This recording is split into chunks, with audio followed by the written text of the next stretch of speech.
Dua sahabat bernama Kaneki dan Hide sedang menonton berita.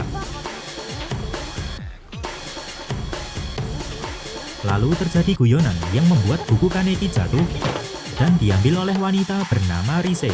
Kebetulan mereka ini membaca buku yang sama. Dari kesamaan itulah mereka menjadi dekat sampai ke tahap berkencan.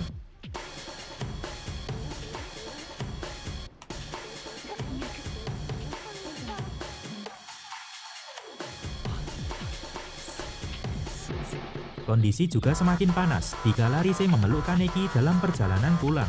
Namun tanpa disangka-sangka, ternyata Rise adalah Ghoul.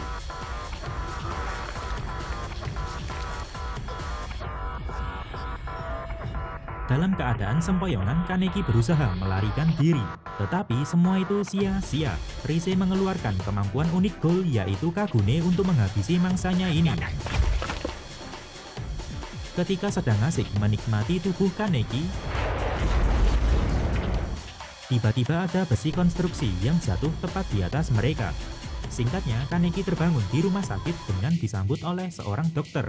Kecelakaan tadi membuat Rise meninggal, sementara Kaneki terluka parah. Jadi untuk membuat Kaneki tetap bisa hidup, maka si dokter memindahkan organ tubuh Rise ke Kaneki. Dua penyidik Shishigi, yaitu Mado dan Amon, baru saja membunuh Ghoul bernama Asaki Fubuji. Shishigi sendiri adalah sebuah komisi yang memang bertugas untuk membunuh Ghoul. Dan kini mereka sedang memburu istri dan anak Asaki untuk dibunuh. Setelah pulih, Kaneki malah merasakan keanehan pada tubuhnya. Dia merasa mual ketika menyantap makanan, sekalipun itu adalah makanan kesukaannya. Bahkan tidak hanya satu jenis makanan, tubuhnya menolak semua makanan yang masuk lalu memuntahkannya begitu saja.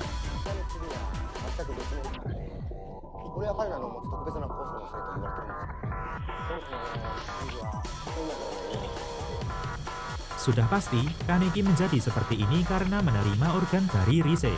Keanehan lainnya pun muncul, di mana matanya menghitam layaknya Ghoul. Kemudian naluri Kaneki membawanya keluar dari rumah. Seketika nafsu makannya naik dengan melihat orang-orang di sekitarnya. Dia pun segera pergi karena tidak ingin hilang kendali dan memakan sesamanya. Sampai di sebuah gang, dia malah mendapati Ghoul yang sedang memakan manusia.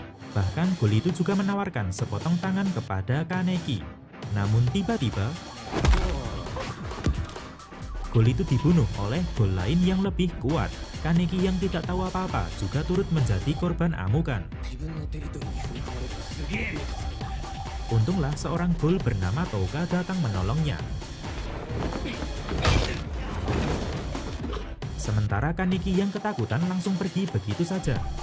Di satu sisi Kaneki tidak ingin memakan manusia, tetapi di sisi lain jelas Kaneki kelaparan. Akhirnya dia menemui Touka untuk meminta pertolongan. Lalu atasan Touka yang bernama Yoshimura muncul untuk menolongnya.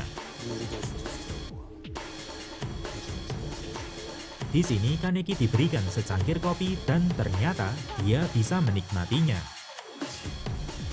Dia juga diberikan sepotong daging manusia karena seorang Ghoul harus tetap makan untuk bertahan hidup.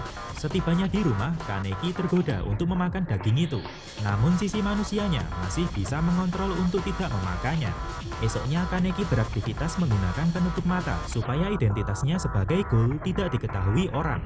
Di sini Hide meminta ditemani bertemu dengan seniornya untuk membahas tugas. Namun di luar dugaan mereka malah mendapati. Lebih mengagetkannya lagi, ternyata senior Hide ini adalah Ghoul yang pernah menyerang Kaneki. Awalnya semua berjalan baik-baik saja, tetapi semua berubah ketika Nishio membuat Hide tak sadarkan diri dan akan memakannya. Kaneki yang berusaha menolong langsung dihajar habis-habisan.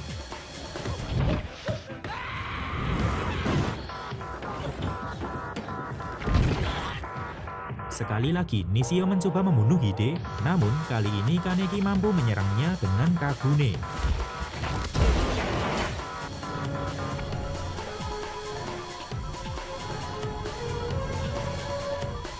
Bahkan Kaneki sampai hilang kendali dan membunuhnya.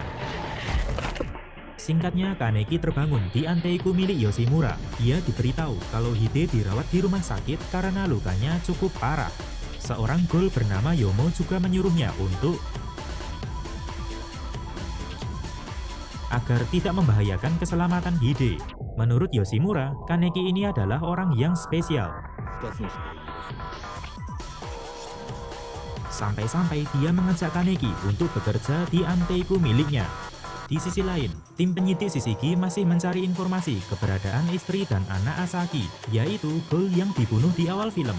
Sedikit demi sedikit, Kaneki mulai menyesuaikan diri dengan pekerjaannya. Di sini dia juga berkenalan dengan pelanggan tetap di anteiku itu, yaitu Ryuko dan anaknya Hinami. Kebanyakan pelanggan di kedai kopi ini adalah ghoul, tapi tidak menutup kemungkinan juga untuk melayani manusia biasa. Sampai suatu malam, Yomo mengajak Kaneki pergi ke sebuah tempat bunuh diri. Ternyata orang-orang di anteiku menggunakan kurban bunuh diri sebagai makanan. Karena tidak semua ghoul bisa berburu ataupun mau membunuh manusia biasa. Keadaan yang tadinya tenang seketika berubah saat mereka mendapat kabar bahwa penyidik Shishigi akan datang ke distrik 20, yaitu tempat mereka sekarang berada. Karena ternyata Ryuko dan Hinami inilah keluarga Asaki yang selama ini diburu. Esoknya, Kaneki dibawa ke suatu tempat di mana dia akan dibuatkan topeng oleh ghoul bernama Uta untuk menutupi identitasnya. Tibalah hari di mana Ryuko dan Hinami akan pergi ke tempat yang lebih aman. Karena cuaca saat itu mendung, Yoshimura menyuruh Kaneki. Namun tanpa disangka-sangka, datanglah penyidik Shishigi untuk membunuh ibu dan anak ini. Ryuko pun menyuruh Hinami untuk segera pergi. Tetapi sayangnya mereka terlambat. Ryuko sudah sekarat, sedangkan Kaneki juga tidak mau ambil resiko dengan menghadapi Shishigi sendirian. Senjata khusus milik Shishigi ini terbuat dari Kagune Ghoul yang bernama Queen Q. Sadisnya, Mado menggunakan Queen Q dari Kagune Asaki untuk membunuh Ryuko. Keluarga Fuguchi yang terdiri dari Asaki, Ryuko, serta Hinami ini memang dikenal sebagai ghoul yang lemah. Itulah mengapa Shishigi sangat getol untuk memburunya. Atas kejadian itu, Kaneki merasa sangat bersalah. Sementara Touka yang sangat emosi membulatkan tekad untuk membalaskan kematian Ryuko. Amon dan salah satu anggota Shishigi yang bernama Kusaba baru selesai makan. Kemudian tiba-tiba mereka diserang oleh Touka.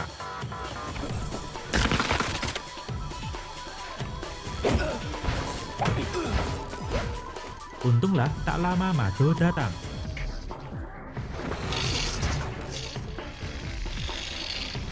Ghoul dan Shishigi berada di sisi yang berlawanan. Amon merasa dendam atas kematian Kusaba, sementara Kaneki juga tidak rela Ghoul tidak bersalah seperti Ryuko malah dibunuh. Disinilah Kaneki meminta kepada Touka, dan Touka pun bersedia. Tidak mau kalah, Amon juga berlatih lebih keras dari hari ke hari.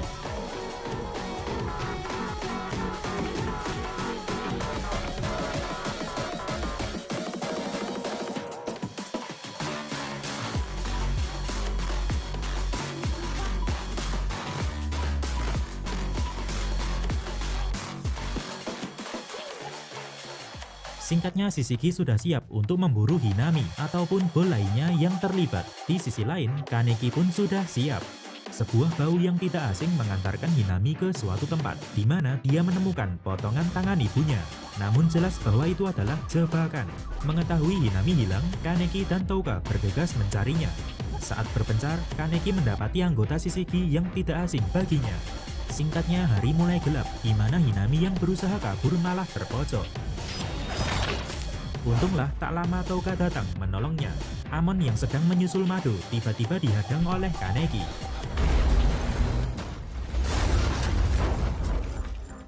Sampai di sini terjadilah pertarungan yang sengit di antara Mado dengan Touka maupun Kaneki dengan Amon. Walaupun Kaneki tampak mendominasi pertarungan, tetap saja Amon tidak bisa dikalahkan semudah itu. Sedangkan Touka dari awal sudah kewalahan menghadapi Mado.